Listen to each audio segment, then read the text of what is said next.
I'm going to leave the house to my parents. If you oppose that, we're getting a divorce. What in the world is this guy talking about? While I am drowning in sorrow after losing my mother, Dan comes up to me with a smirk on his face and drops this bomb. And then, I realize that I've lost all affection for him. Instead, a surge of anger towards Dan and my in-laws started to well up inside me. Fine, but you're gonna regret it. Shut up, idiot. He hands me the filled-out divorce papers with a stupid grin on his face, not taking my words seriously at all. If that's the way he wants it, I'm more than ready to show him just how serious I am. I won't let him get away with underestimating me like this. Grinning maliciously, I take the divorce papers and leave the house. Where to? My uncle's place. The next day, accompanied by my uncle, I made my way to the mansion now occupied by my in-laws' family. Where were you yesterday? You can't just up and leave when you're the housekeeper. Housekeeper? Who are you talking about? Who else but you, the wife? I already got a divorce, though. Dan is stunned into silence by my words. At this point, my uncle steps forward. There's something I need to discuss with you as a lawyer in light of recent events.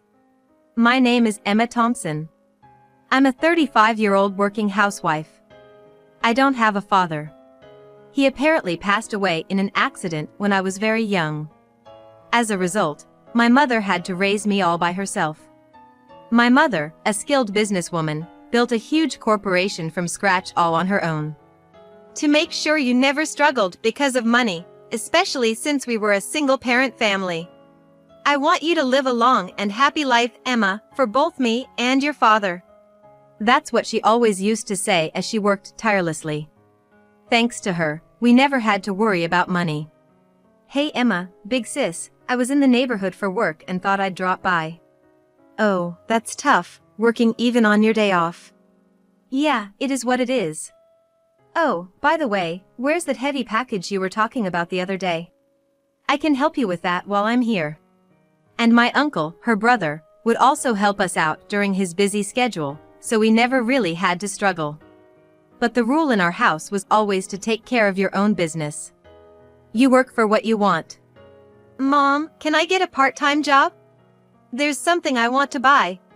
Sure, I don't mind. What do you want to buy, though? A book for a certification I want to get in the future. Oh, Emma, you really are such a good girl. So I never shied away from putting in the effort. And my mother always praised me for it. And as a result, today I hold a managerial position at my company. I fell for you at first sight, Emma. And watching you never stop trying just made me fall for you even more. I met my husband, Dan, at work. He approached me proactively, and I eventually fell for his enthusiasm, leading us to get married. We don't have any children, but we've been living a normal life together.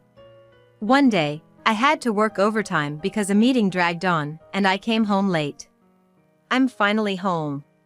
I'm starving, hurry up and get the food ready. When I got home, Dan was just lounging on the sofa, fiddling with his smartphone, not even greeting me with a welcome back.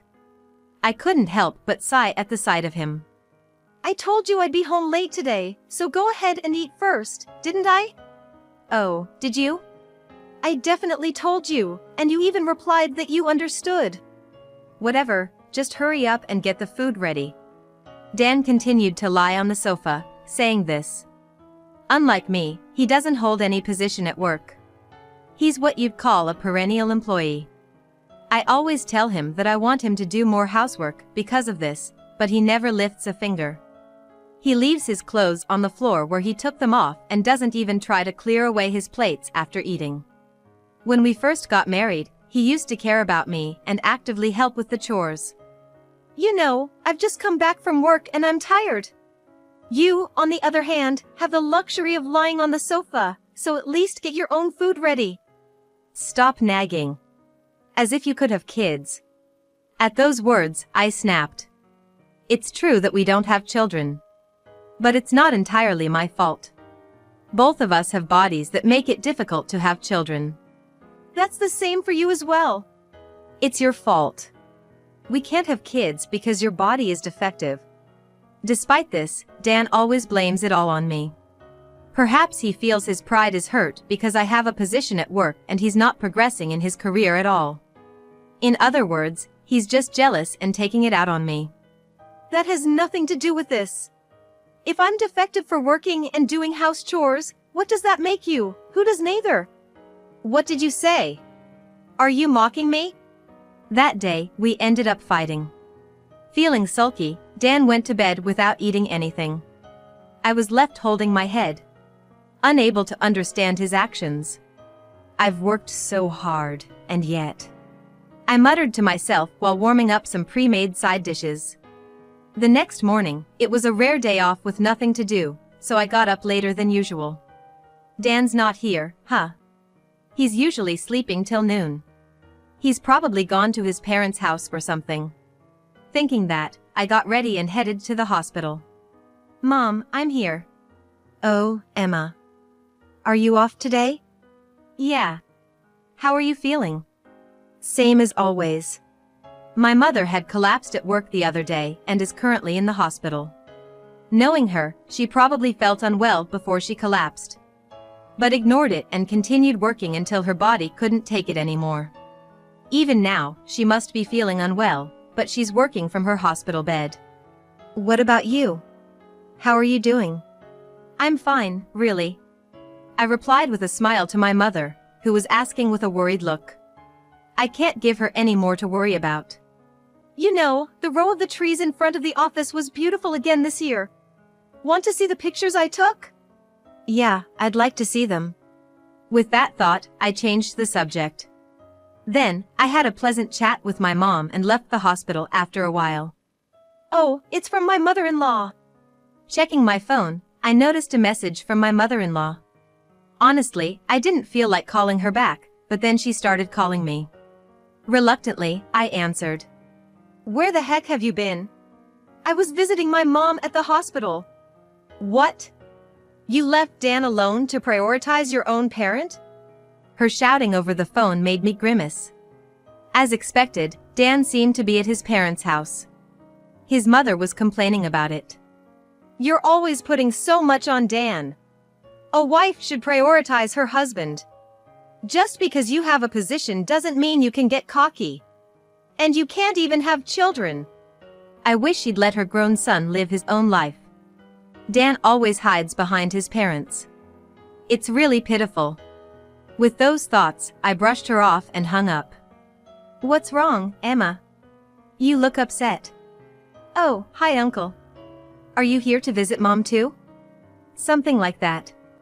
Then, from somewhere, my uncle called out to me. There was a man standing behind him. Is he your colleague? Yeah, he might be related to your work in the future.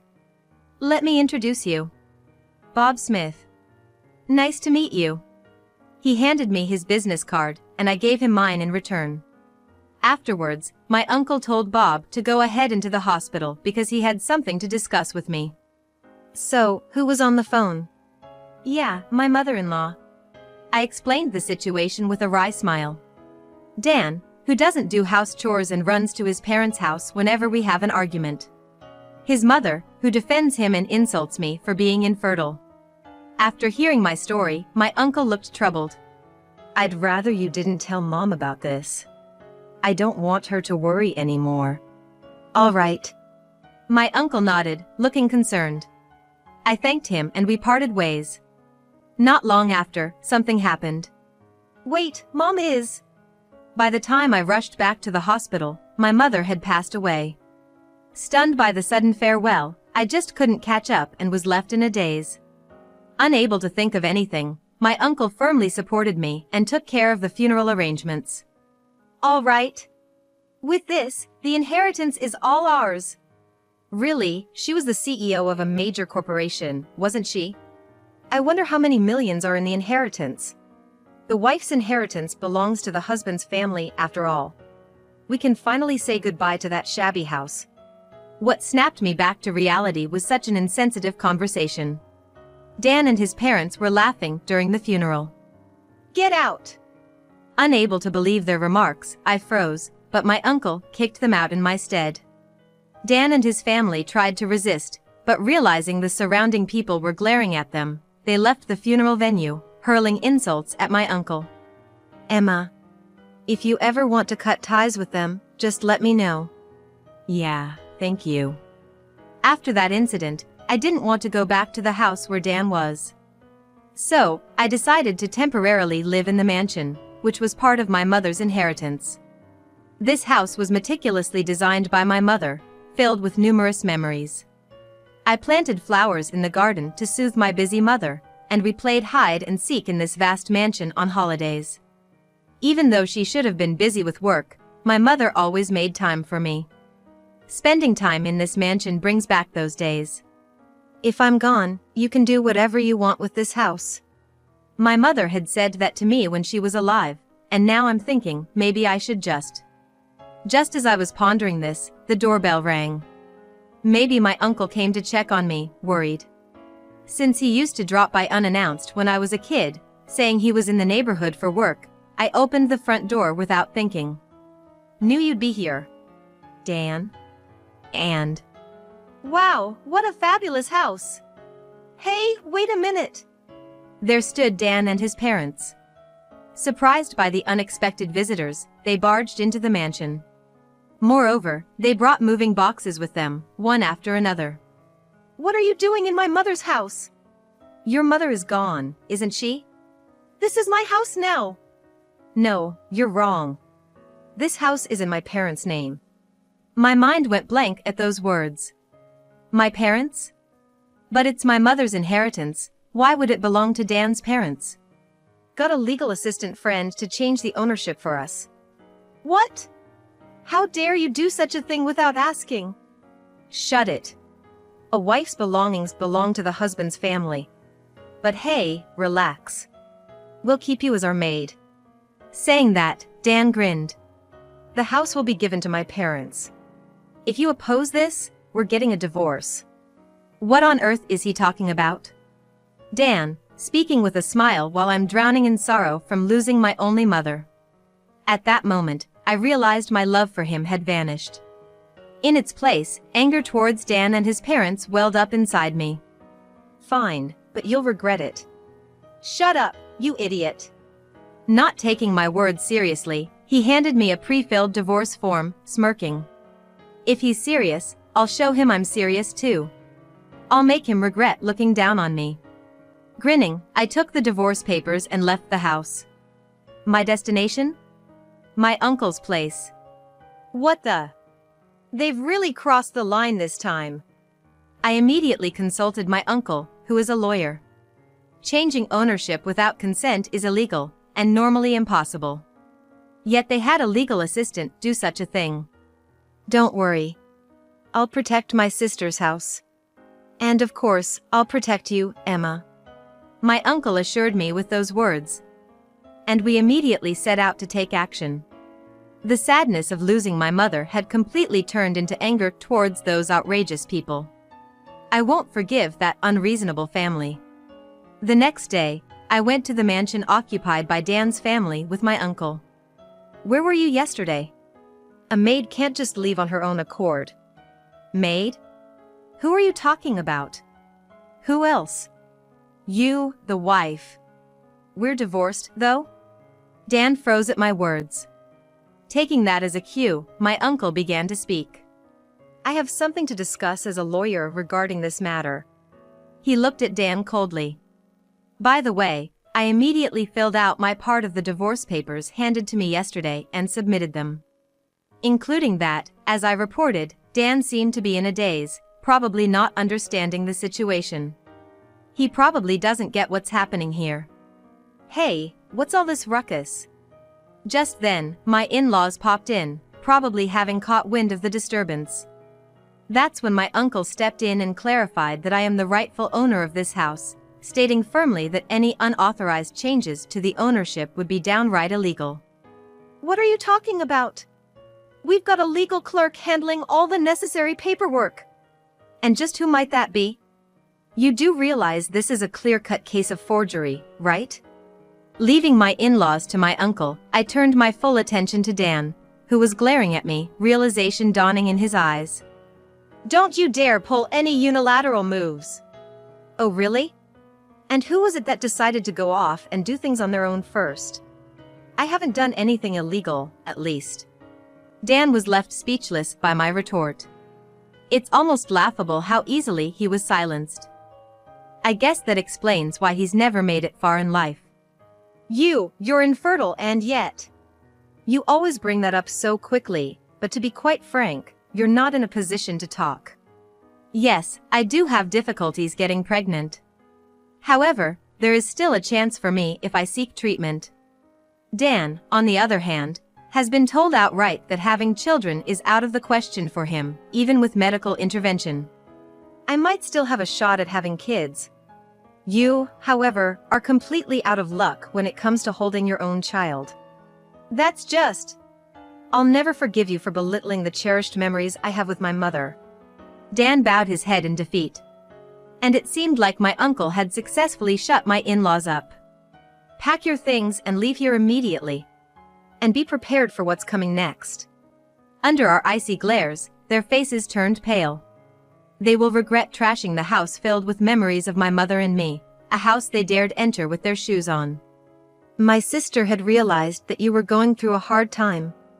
It turns out my mother had noticed something was amiss and had asked my uncle to look out for me, anticipating that I wouldn't want to burden her with my troubles.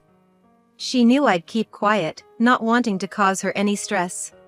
So she asked you to help me in her stead. That's what I heard from my uncle. Further investigation revealed that Dan and his family had been bragging about their plans to swindle my inheritance the moment my mother passed away.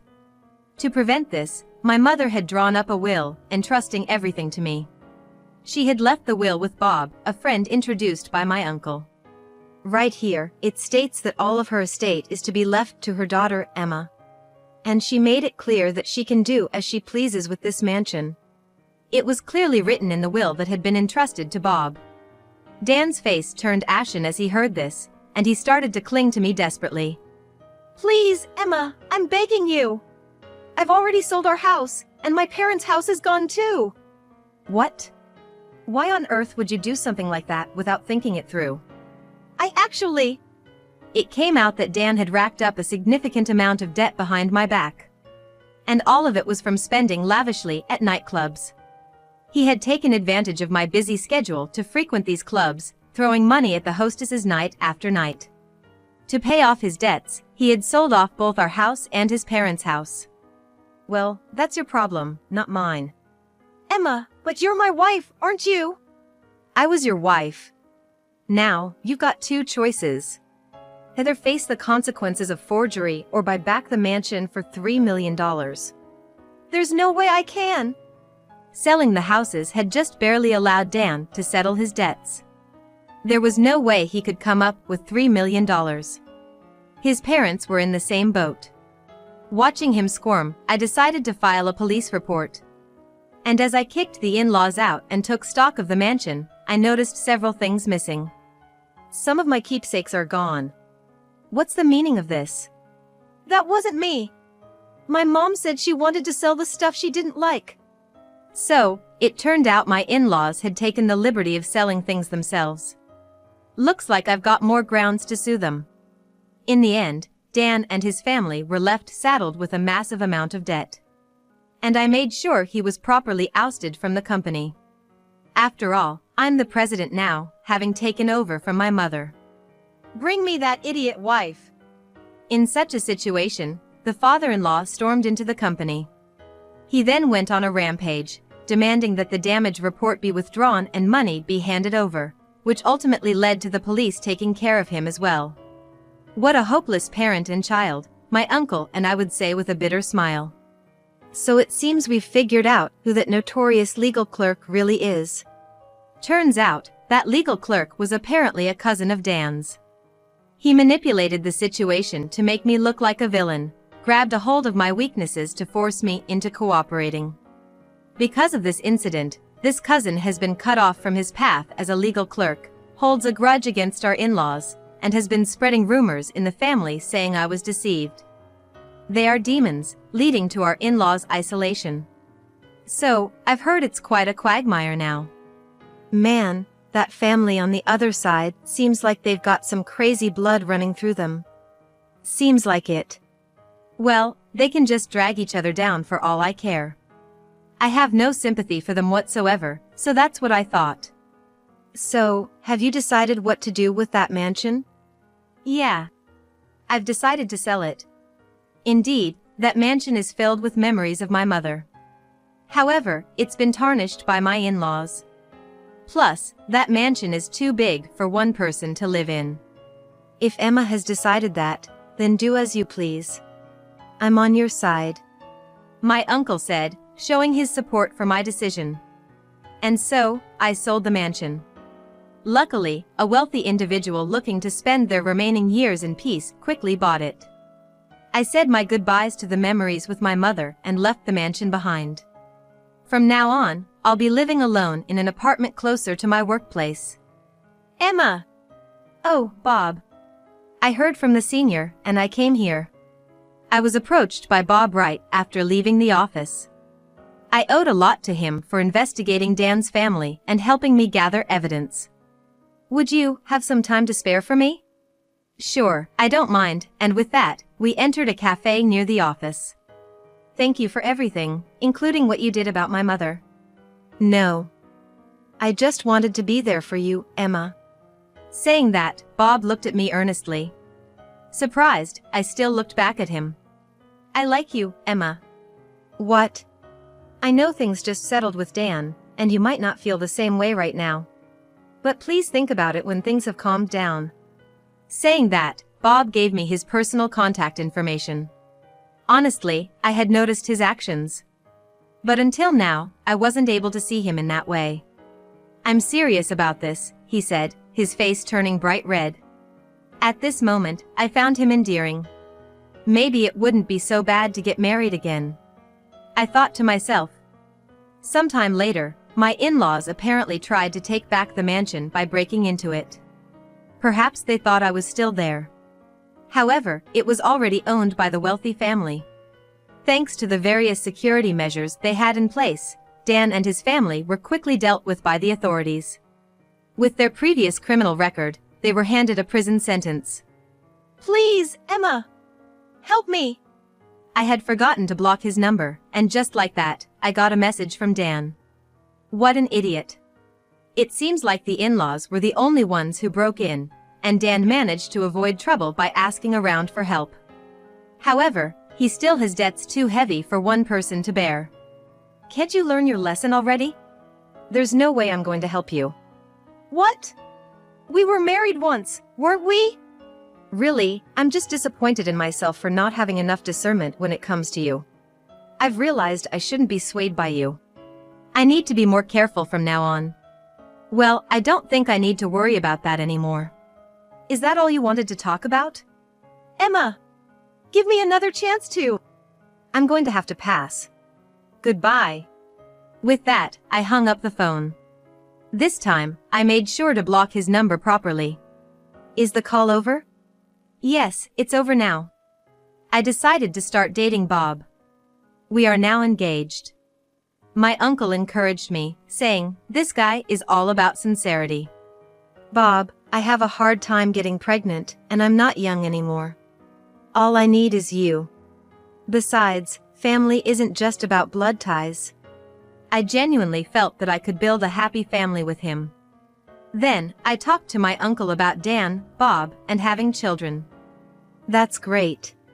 If that's what you both have decided, then I'm happy for you. I've always wondered, why do you support me so much, Uncle? Well, it's a promise I made to your father. According to my uncle, he and my father were best friends. He told me that my father always used to say, "If anything ever happens to me, please take care of my wife and Emma." And to be on your side. I see. Besides, you're like a daughter to me. He said with a smile, and I smiled back. I was really glad that he was on my side. Be happy. Yes, of course. I made a firm promise to my uncle that I would be happy this time. I can't make him worry about me anymore. After that, I married Bob. We enjoyed our life together for a while before deciding to adopt a child. This kid is my grandchild. My uncle also cherished the child. I poured as much love into the child as my mother had into me. Because it's our child, we'll be fine no matter what. Yes, we will. There may be many trials awaiting us in the future, but I believe we can overcome them. I decided to teach the lessons my mother taught me to my child, to be an ally like my uncle, and to convey honest feelings like Bob. That was my vow.